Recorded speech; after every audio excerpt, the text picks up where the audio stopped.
Transgender patients who undergo hormone therapy have a significantly increased risk of serious health problems such as stroke, heart attack, and pulmonary embolism, according to a new study. A new study presented at an American College of Cardiology conference found that transgender patients who take cross-sex hormones had an increased risk of dangerous blood clots that can create blockages in the brain, heart, and lungs.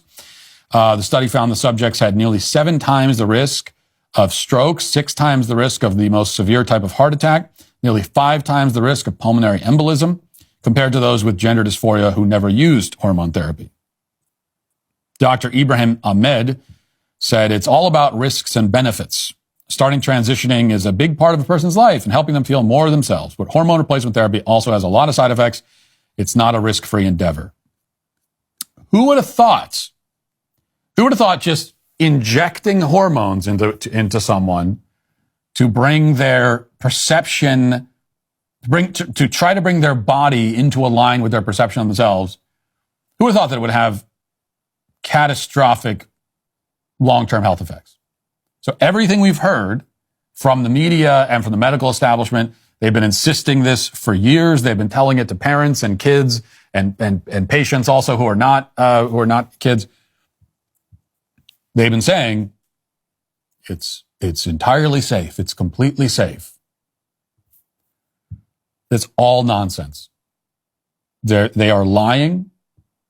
As I've always been saying, they couldn't even, there's no way for them to know that in the first place, because this is experimental, what we're doing right now. And it's never been done on this scale, anything close to this scale before in history. And so the people that we're doing it to now, they're undergoing the quote unquote medical transition.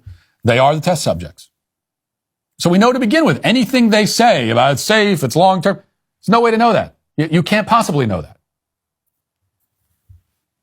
However, we can know, again, using our common sense, that it's obviously dangerous to do. And there are consequences. Anytime you put a chemical into somebody's body, there are consequences for it. It's never consequences. So whenever you hear a claim, there's no problem at all, no consequences, that's a huge red flag. Run the other direction. Because there are always going to be consequences. Okay, there are side effects of taking Tylenol. There are dangers of taking Tylenol. So, and when you're injecting hormones in yourself, of course there are going to be consequences. Obviously, it's not a risk-free endeavor. Not anything close to that. But now, since we've been doing this to people at a pretty large scale for several years now, that's when we're now going to really start to see. So now they've got their crop of test subjects, and now we're starting to get the results. And this is only just the beginning, and it only is going to get worse from here.